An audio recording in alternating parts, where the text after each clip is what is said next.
Hello दोस्तों, कैसे हैं आप सब। दोस्तों, यूजीसी नेट की जब हम बात करते हैं तो ऑलमोस्ट पेपर 1 और 2 का टोटल नेट तो हर कोई क्वालिफाई कर लेता है। बट जब बात जेआरएफ की आती है तो आपको ऐसे स्कोरिंग चाहिए होती है कि स्पेसिफिक डिटेल्स क्वेश्चंस आप अटेम्प्ट कर पाएँ। और आपने देखा होगा कि जब भी एग्ज़ाम होता है तो उसमें कहीं ना कहीं से ऐसे क्वेश्चन आ जाते हैं जिन्हें देख के लगता है कि ये तो पढ़ा है या नहीं पढ़ा या कहाँ पढ़ा है।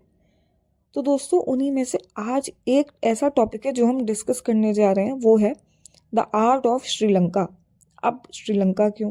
देखिए, कुछ ऐसी स्कल्पचर या पेंटिंग वहाँ थी जो कि यूजीसी नेट के सिलेबस में पूछी जा सकती हैं या पूछी जाती हैं। अब अगर आपको जेआरएफ क्रैक करना है तो आपको एटलीस्ट ये सारी चीज़ें पता होनी चाहिए, क्योंकि नेट के सिलेबस में कुछ भी सिलेबस से बाहर नहीं आता। और विजुअल आर्ट का तो आपने सिलेबस देखा ही होगा कितना बड़ा है।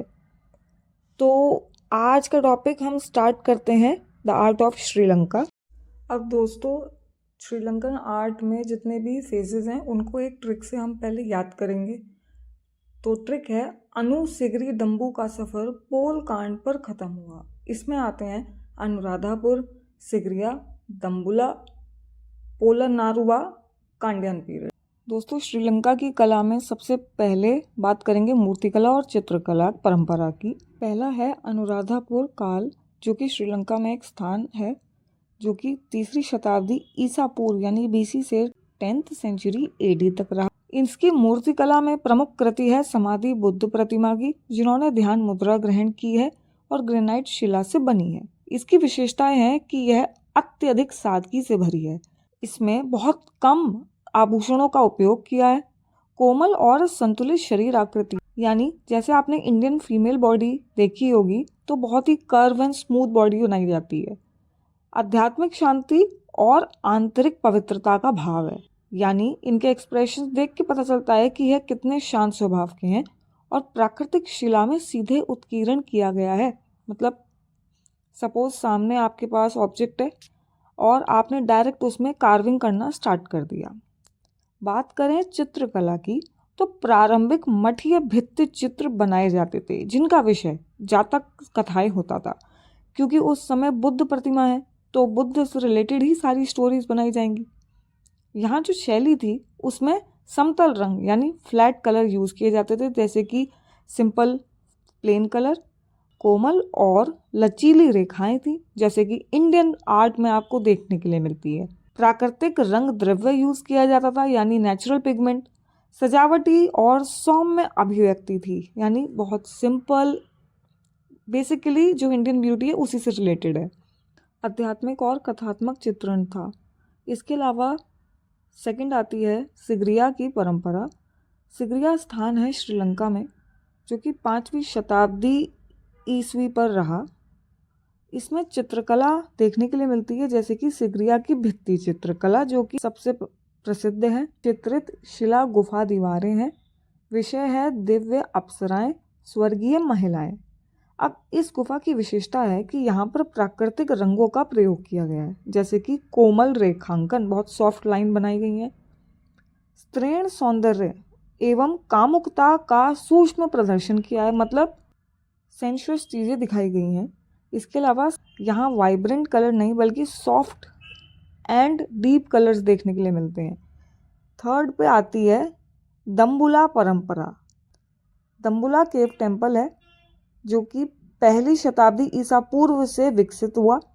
इसमें हमें देखने के लिए मिलती है मूर्तिकला, अनेक बैठी, खड़ी एवं शयन करती बुद्ध की प्रतिमाएं, शिला कट मूर्तियां बनाई गई हैं और आध्यात्मिक अभिव्यक्तियां हैं, क्योंकि बुद्ध हैं तो उनसे रिलेटेड सारी चीज़ें एक स्पिरिचुअलिटी की तरफ ही लेके जाएंगी। फिर आती है चित्रकला। दीवारें एवं छतें पूर्णतः भित्ति चित्रों से आच्छादित हैं, मतलब सारी दीवारें और सीलिंग वॉल म्यूरल पेंटिंग से भरी हुई हैं। इसमें विषय है जातक कथाएं, बुद्ध का जीवन, पुष्प और ज्योमेट्रीय अलंकरण। शैली है इसकी सजावटी, रंग योजना, रेखा और रंग का सशक्त प्रयोग है, मतलब लाइन और कलर बहुत ही बैलेंस्ड वे में यूज़ किया है। संतुलित ज्योमेट्रीय पैटर्न, अगर हम ज्योमेट्रिक एब्स्ट्रैक्ट पैटर्न देखें तो उसको भी बैलेंस्ड तरीके से दिखाया गया है। फोर्थ है पोलनारुवा पीरियड, जिसे स्वर्णकाल भी कहा जाता है, जिसमें गल विहार बुद्धा के मिलते हैं। यहाँ पर बुद्धा की रॉक कट इमेजेस मिलती है, जिसमें कुछ खड़े हैं, कुछ बैठे हुए, जैसे कि ध्यान मुद्रा में, या फिर शयन मुद्रा में दिखाए हुए हैं, जैसे महापरिनिर्वाण। विशाल आकार, परिकृष्ट अनुपात, कोमल मॉडलिंग की गई है और श्रीलंकाई पत्थर मूर्तिकला की सर्वोच्च उपलब्धि में प्राप्त हुआ। 5वें नंबर पे आती है कांडियान काल। एक स्थान है कांडी, जिसका टाइम पीरियड है 15 सेंचुरी से लेकर 18 सेंचुरी। इसमें हमें चित्रकला देखने के लिए मिलती है। मंदिरों के अंदर सजावटी भित्ति चित्र है, जिसके विषय हैं जातक कथाएं, बुद्ध का जीवन, पुष्प और अलंकरण, आत्मक रूपन। शैली है अधिक सजावटी। अब देखिए, पहले में कम सजावटी थी, इसमें अधिक है।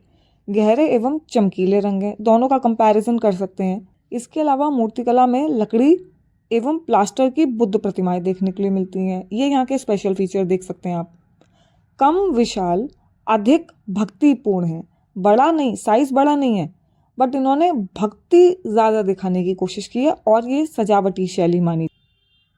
तो दोस्तों, श्रीलंका की आर्ट में जितने भी स्कल्पचर पीरियड्स थे या पेंटिंग थी, वो हमने इस वीडियो में डिस्कस कर लिया है। अगर अब भी आपको कोई डाउट हो तो आप कमेंट्स में पूछ लीजिएगा। मिलते हैं एक नए टॉपिक के साथ एक नई वीडियो में। दोस्तों, सब्सक्राइब करना ना भूलें और वीडियो को ज़्यादा से ज़्यादा शेयर करें। Till then, to follow and subscribe. Thank you. Radhe Radhe.